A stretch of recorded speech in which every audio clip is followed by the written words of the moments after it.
Welcome back to my bikini prep series. For those who don't know, my name is Jasmine. I'm currently on a competition prep. I'm soon to be 13 weeks out. This is gonna be my 13 weeks out video.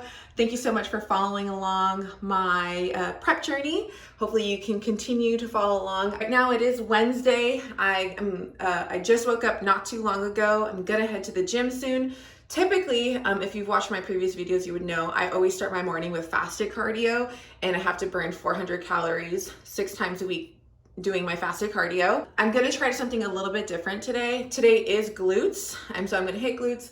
Instead of doing my fasted cardio, I'm going to lift first. Not gonna eat anything, but I will have my Powerade. I typically consume 12 ounces of Powerade during my lower body glute days, just to make sure that I'm fueled properly for performance. So I'm going to do my lift first, and then I'll do my cardio post lift. I'm gonna try this out just because in the beginning, my fasted cardio was not getting in the way of my training, in my training performance. Recently, I have been exuding more energy in my cardio, giving more effort, trying to hit the 400 calorie burn because it's actually been more difficult recently. So I have been feeling a little bit more depleted in my training sessions. I don't necessarily care for upper body because I'm already upper body developed. I still need to make sure I retain and develop what I can in my glutes. So I don't want fasted cardio to negatively affect my training, and it's starting to. So I'm just gonna try this out so that I can focus on my training, give optimal performance while I'm hitting glutes, and then do my cardio after. Also, I'm hoping that this will help me hit my 400 calorie burn sooner. So before it would only take about 40 minutes to burn 400 calories for me. Now it's like reaching up into the 50 minutes. It's taking longer for my heart rate to be elevated to where I want it to be at. So that being said, hopefully if I do it after my training session where my heart rate is already elevated, hopefully that can help me burn a little bit faster through the cardio session so I can hit my 400 calories. So that's pretty much why I'm trying this out. My goal is to make sure I'm always focusing on my performance to the best of my ability so that I can focus on retaining and developing if I still can. If your goal is muscle development, building lean mass, I would prioritize training, your resistance training for sure over cardio. If your focus is like endurance and, focusing on your cardiovascular health, building your stamina, then I can see why you would prioritize cardio. For me, in bodybuilding, cardio is just used as a tool. I do like cardio for overall cardiovascular health. I do cardio even when I'm not on prep, not a lot, very low intensity, but I still do it. But right now, I'm only using cardio as a tool to put me in a deficit and making sure that I'm leaning down. But it's just a tool. Resistance training right now for me still needs to be key. So that's pretty much my advice I would give to you. If you're like, should I focus on cardio? Should I focus on resistance training? I'm always a fan of focus on resistance training, prioritize resistance training, and then implement cardio into your regimen. And then when you implement cardio, at the end of the day, like if you can get it done, like that's number one. But if you are starting to be more serious about your training, more serious about your performance and building, then at that point, then I would say timing matters a little bit more. For sure though, for anything, you have to have the foundational components and making sure that you're consistent. But yeah, so I definitely need to get going. I want to get this done sooner rather than later. So I'll see y'all at the gym. Yeah, so I wanted to make sure that I clarified. So I told y'all a little bit earlier that starting to feel that my cardio is negatively affecting my training sessions, my fasted cardio. I also do train mid-morning, so I don't do my fasted cardio and then have my day and then train at night. No, I do everything in the morning. Pretty much always done with my training by like 12. It's gonna be a partially another reason why I can definitely feel a little bit more depleted from my fasted cardio. But I also did make adjustments, and I'm in a more of a calorie deficit now. Instead of having 3 low carb days, I now have 5 low carb days. My low carb days are 110 grams of carbs, so it's not too low right now. But that being said, that adjustment, I'm typically used to having high carbs on Monday, and I didn't have any on Monday. So of course that's going to affect my performance. I want to make sure that I strategize and still fuel myself properly at the appropriate time, so that it limits the negative effect from being more in a calorie deficit, at least right now, since I'm still pretty far out. I'm a little bit over 13 weeks out. So still want to prioritize my training, definitely more than my cardio, in a sense that I don't want my cardio to negatively affect my training. I don't want this deficit right now to negatively affect my training. Eventually the deficit would affect my training. You know, you have less energy fuel, you're leaner. It would be very, very hard to just perform at your all-time best being depleted on like low carbs, let's say. But we want to limit that and prolong that as much as we can, pretty much until you get to your like last stretch, I would say. Limit the loss of lean muscle tissue. Still want to make sure that you know what your goals are, they're clear, so that you know what strategies would be best for you to reach that goal most efficiently. But so many people just have a tough time being consistent. Those little details for somebody who just has a tough time getting into the gym is irrelevant. You just need to be able to be consistent at moving, doing something, building the foundational tools. And then once you've had those foundational tools set and they're good, then the next step is, all right, let me make sure that my game plan is most optimal for me now that I am consistent, so that I can get to my goal more efficiently. I can focus on the details. Not saying that details aren't important, they totally are, but like most people can just lose weight by just like making some changes to their nutrition habits and move every day. Like literally, like that in itself is a big step for most people. So I just want to make sure I clarified that, because I do work with the general population mostly, and it's like, why would I want to give you this game plan that's like the freaking best game plan in the world, that's gonna that is very specific, when you have a tough time getting into the gym? Like, it's just, at that point your focus is, I'm like trying to have you run a marathon when you can't even run a mile yet. Like, so that's just pretty much my intake on it from like a coach's standpoint. But yeah, hopefully this can help you and figure out what's best for you to try or not to try, and what you need to focus on right now in your journey. So yeah, but anyways, I will gotta like start getting mentally focused for the gym and crush this workout. I'll see you on a bit.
Feeling good.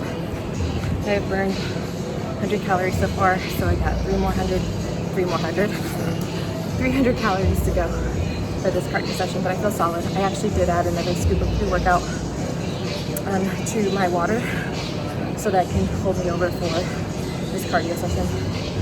So it is Friday night. It's a little bit after 8 p.m. I just got home from work not too long ago. Tonight, I'm actually gonna make a chicken fajita taco salad, or a macro-friendly variation of it, and I wanted to share with you that meal. I like to make this meal specifically on lower carb days. It is a low carb day for me. I get 110 grams of carbs on my low carb days, and so this is a very satiating, very voluminous meal, and it's higher in protein and more conservative with carbs and fats. So perfect for a low carb day, especially for me since I am currently carb cycling and on a low carb day. So I'm going to show y'all the ingredients that I will be using for my chicken fajita taco salad, and I hope you guys enjoy this meal. All right, really quickly, I'm gonna go through all the ingredients I have for my chicken fajita taco salad. So I have a chicken breast right here that I will cut up and then cook. By the way, Randall's has buy one, get two free, so couldn't beat that. I have my fajita vegetables right here, so colorful bell peppers and an onion. I have an avocado. These are the same beans from like 2-3 videos ago. I just take forever to go through them. I have shredded lettuce and queso, Greek yogurt as a sour cream substitute, and salsa. Typically also, if I have enough carbohydrates, and if you have enough carbohydrates in your macros, you can use these baked tostadas as like tortilla chips. You can throw them in the salad. You can scoop the salad with it, but I don't have enough carbohydrates to play with. I used up a lot of my carbohydrates already. So I'm going to be opting out of that tonight, but typically I would use that. So these are all my ingredients.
Saturday morning.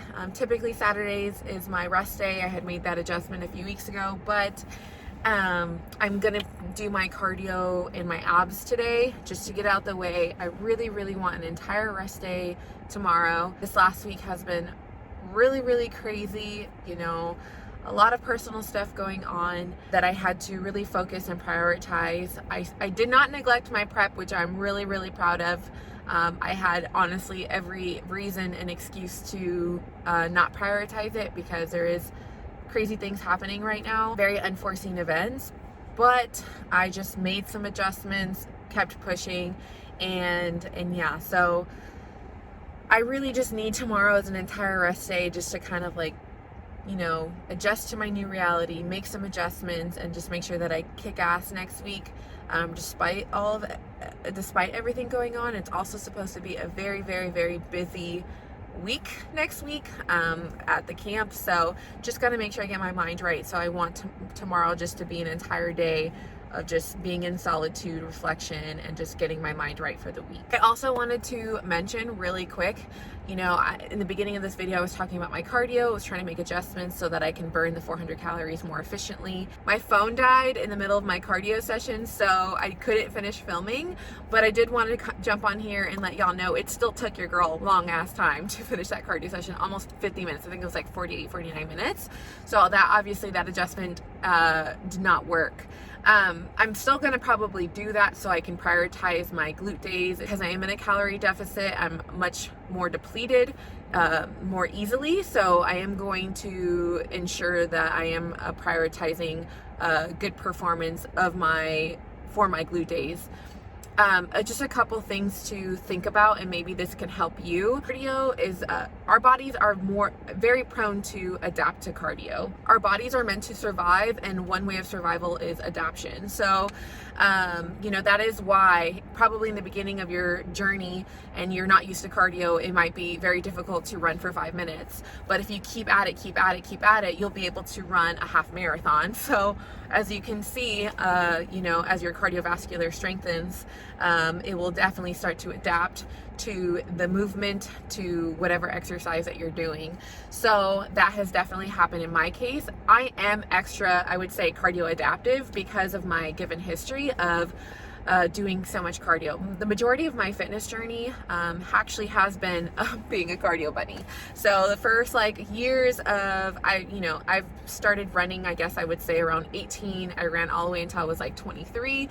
I loved running. I played basketball also, but I definitely on my own time, I would do very long distance runs. I just know, given my history, my body can be very adaptive to cardio, and it also, our bodies can be very adaptive to the movement as well. So the elliptical has become very easy for me despite adding more resistance to the machine.